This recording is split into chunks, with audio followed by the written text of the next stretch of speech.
On today's episode, we're creating this Dreamy Coneflower image using NIK's Color Efex Pro 4. Stay tuned.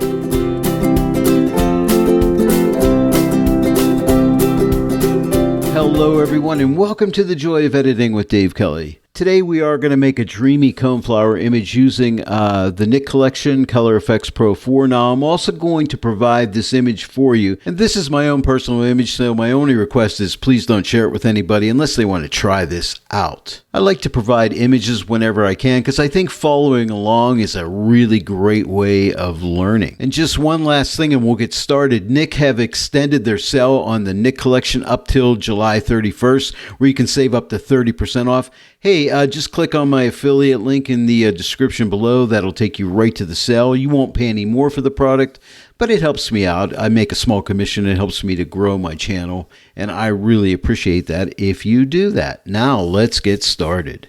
Now all we need to do is launch the Color Efex Pro 4 software, and you'll find it right here. This is the NIK Selective Tool number 2. If you don't have this up on your screen and you have a DXO version of the NIK collection, just come over to File up in the Photoshop File menu system, come down to Automate, and you'll find that NIK Selective Tool right here. Just click that, and then this will pop up on your screen. And then simply click Color Efex Pro 4. You don't even need to duplicate the background layer. Color Efex Pro 4 does that for you. And now we're in Color Efex Pro 4. The first tool or filter we're going to use is Classical Soft Focus. Now all your tools or filters are found over here. Classical Soft Focus, just give that a click, and here is Classical Soft Focus. Now we're going to make a few adjustments here. One thing I do want to point out, if you click on Classic Soft Focus here, you see these little thumbnails. Give this a click and you'll see different presets in here. So if you want to work with presets, you have some presets in here. But I'm not going to do that. I'm just going to come over here and make my own adjustments because that's generally the way I work. Sometimes I do use presets, however.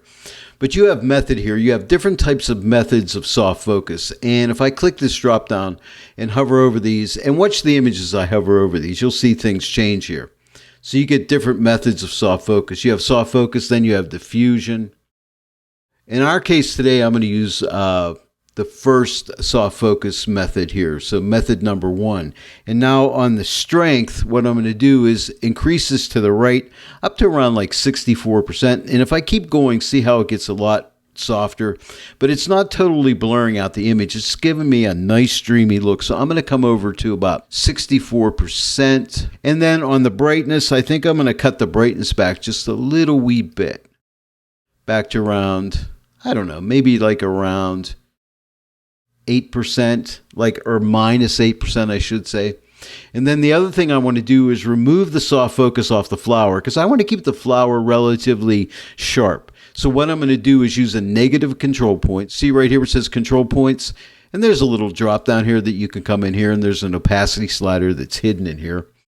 And if you click on a negative control point and come over here, I want to remove it from the cone part of the flower. So I'm going to click right here. And then we have this adjustment. We can adjust the circle of influence. Now here's something I believe, I'm pretty sure this is new, unless I didn't use it before, but I think it's new. If you click right here next to control point 1, this little square right here, you can actually see what the mask looks like. So I'm removing it. You can see because it's black, I'm removing it from this cone part here. Just thought I'd point that out, but I think that's a new feature. Correct me if I'm wrong, but I'm pretty sure that's new here. And the other thing I want to do is remove it also from the flower itself. So I'm going to grab another negative control point, just click right here, and I'm going to remove it from the flower. Okay? And that's all I'm going to do. So now we can come here. I'm going to click to compare. Here's the before, and here's the after. So the before and the after. So we got that nice dreamy background now. But we're not done yet. We're going to add another filter. Now, this is something very important. Now, right now, you'll notice we still have our presets over here. So just click the back here, and you'll see we have all our filters here again. Now, here's something very important, and don't get messed up here. Whenever you want to add another filter, you have to click Add Filter. And if you don't click Add Filter and you just click one of these filters over here, you'll lose the last filter you added. So that's kind of important. So don't forget, click Add Filter. Now the next filter we want to add is the Skylight filter. And it's right here. So let's click on Skylight Filter. And this filter only has one adjustment, and it's called Strength. Now, if you click, see this check right here? If you click right here, you can see the before and the after of that particular filter. And same with the classic soft focus. I can click this and you can see the before and after. Okay. But this skylight filter looks to me like it's adding a little bit of warmth of the sun into the image here. So if I take this strength and start to move it to the right, you can see what it's doing. It's adding a lot more yellowish tones to the image and lightening it up a bit. And it's, adding like a sun effect to it, in my opinion here. I don't want that much. It defaults at 20, but I think I'm going to pull it back to maybe around like 13% right here. Now let's check this out. Here's the before and here's the after, but it's adding a nice little happy sunny glow to the image, and I like that. And by the way, there's also a sunlight filter, but I like the effect I was getting with the skylight filter better. They're similar, but the sunlight's a little bit different. But you can experiment with that, and that's what it's all about. Experimentation is a lot of fun, and that's how I got here, by doing a lot of experimenting. The next filter I want to use is the Vignette Blur. So don't forget, I almost forgot to click Add Filter, because if you don't, you'll lose Skylight Filter. So I want to go with Vignette Blur. And I love what this did, because see how it blurred the edge? These flowers over here were blurred out. Let me uncheck this so you can see. See this flower here? It was bothering me, and I thought, I just want to get this thing out of focus. So I thought a Vignette Blur would do that for me. So let's turn it back on. You can see what it's done here. Now there's different shapes here for your vignette inside of here. 1, 2, and 3. So you could try the different shapes. And I settled on this second shape right here. And then we have types in here. If you click on type, and I've chose type 1, but let me hover over the different types, and you can see the different effects that you can get here. Okay, so you can get some really cool effects in here. But I'm using type 1, just a basic blur type. And as far as my transition, I left it on 80%. My size, I did change my size. I moved it to the left a little bit. And I'll keep moving it to the left so you can see what it's doing here. See, it's changing the actual size of the blur itself. But I went to about around a 56 on this. 56, I left the opacity at 100%. Now let's take a look. Here's before Vignette Blur, and here is after. Now I like it, but it's getting a little too blurry on this stem down here, and there's a little bit of extra blur that's encroaching into this flower here. So what I want to do is get a negative control point and click and put one right here just to protect that. Let's add another one. I'm going to hold my Option or Alt key down, click and drag, and that'll give me another control point. And then what I want to do is hold the Option or Alt down, click this and drag down here, down near the bottom, right in this area right here. Now the circle of influence is too large, so I'm going to decrease it by pulling in on it, like so. And then I'm going to Option or Alt click and drag down this stem and kind of remove that blur from off this stem, because I thought it didn't look right. It didn't look natural. What do you think? So now let's take a look. Here's the before. And here is the after. So I love the dreamy look. The Vignette Blur is really exciting me. Let's add another filter. I'm not done yet, but don't forget, click Add Filter. If you don't, you'll lose Vignette Blur. I keep saying that, but it's going to happen to you. Heed my warning here. Always hit Add Filter when you're ready to add another filter. But we're going to come down here to Vignette Lens, and we'll see what we're going to do here. Now, I think that looks horrible, right? I think you can agree. Look at all that dark in the edge. That looks bad. But here's what I'm going to do. I'm going to take the amount here and move it to the right. Right now it's at a -50. Now when I come over to 0, it's as if there is no vignette on this at all. Okay, but what I'm going to do is lighten it. And it's going to add to the dreamy effect. Now I know a lot of people say never add light to your vignette, but sometimes it looks really good. And you'll see what I'm saying here in a second. I'm going to take this up to a +27. And you see how it's adding that little bit of a dreamy look to it. And if that's too much, I can cut it back just a little bit. But I like that little dreaminess on the edge. I think it really adds. Let me show you. Here's the before and here's the after. Now let me see if I did anything else. I changed the size, okay, to like a minus, or just to a 55. Let's pull this back. You can see how the size is changing, and I changed the size to like a 55. I can keep going to the right and make it real dreamy, and that looks really pretty too. But I settled on like a 55, but experiment. You know, you don't have to use my settings. Use what looks right for you, because remember, you are the artist, and I might even go a little bit wider here. Because I love it. It gives me that open, happy, sunny feeling. And I want this image to make me happy. And I actually like that better than what I showed you at the beginning of the tutorial. You can also change the shape from more circular to more rectangular just by dragging this to the right, makes it more rectangular. To the left makes it more circular. But I think right around there looks good. And if you needed to brighten it or darken it, you could do that right here. If you needed to make it a little bit lighter.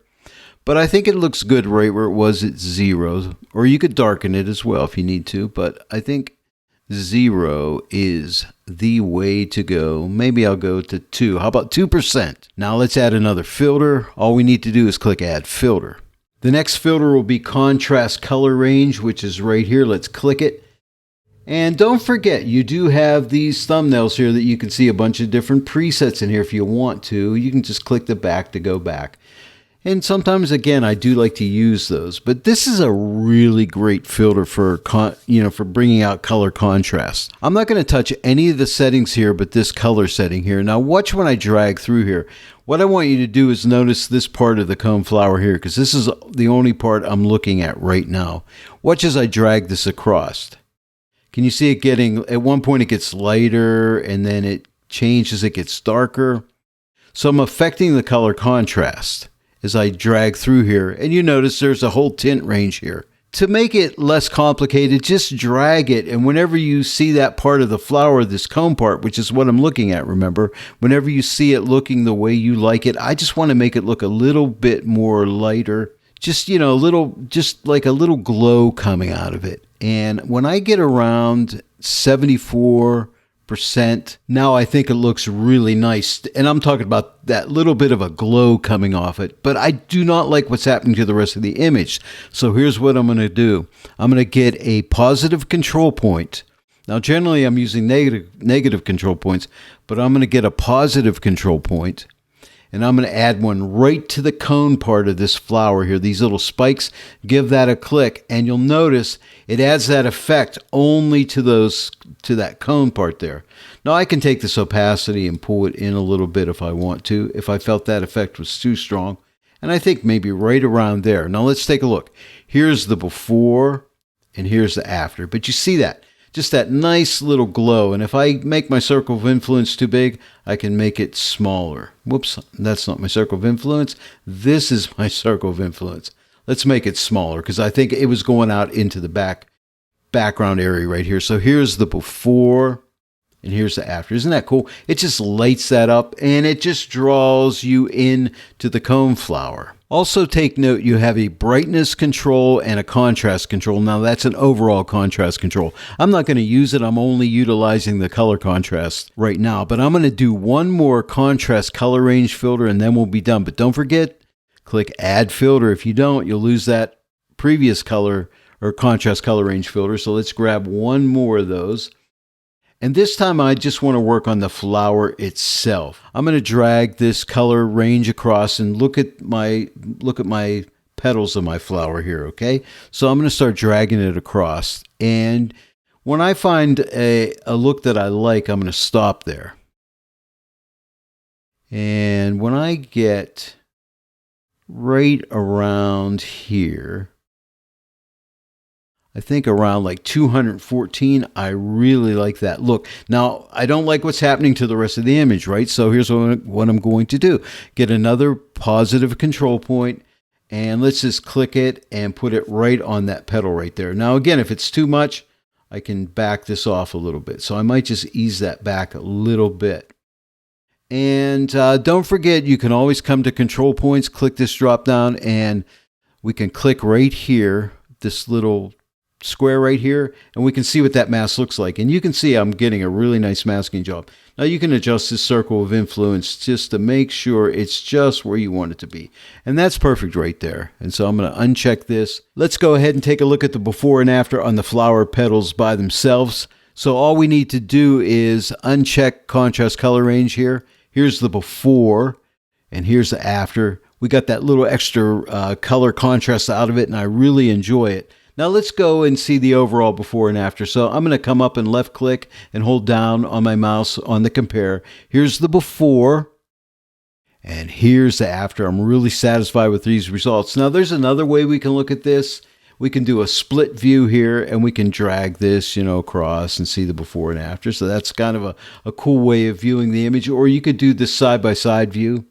And you could go vertically or horizontally, side by side, whichever you like, and come back here to a single view. But I'm really happy with this. I think it came out really nice. I've achieved that dreamy, glowy result. And I didn't even use Glamour Glow, which is another one of my favorite Color Efex Pro 4 filters. If you ever felt you wanted to use these adjustments again, you could click Save Recipe and save this out as a recipe if you wanted to. I'm not going to do that, but you could if you wanted to. And now all we have to do to save this and go back into Photoshop is click OK. And I'll let this render out. And I think it renders out a lot faster now. It used to be a little bit on the slower side, but believe it or not, it does render out a lot faster. And now here we are right back in Photoshop. So here's my before and here is my after. Well, there it is, everyone, my dreamy coneflower image. Don't forget to download this image and give it a try. Hey, if you enjoyed the tutorial today, please give it a like, share it with your friends. If you're not yet a subscriber to my channel, please subscribe, click that bell notification icon. Then every time I upload a new tutorial, you'll be notified about it. And don't forget, you still have some time to pick up the NIK Collection 4 if you haven't done it yet. Just click on my affiliate link. It'll take you to the sale. It's on sale up till July 31st. You can save up to 30% off. Well, I want to thank each and every one of you for joining me today in the Joy of Editing with Dave Kelly, and I'll see you all right here next time. But until then, happy editing.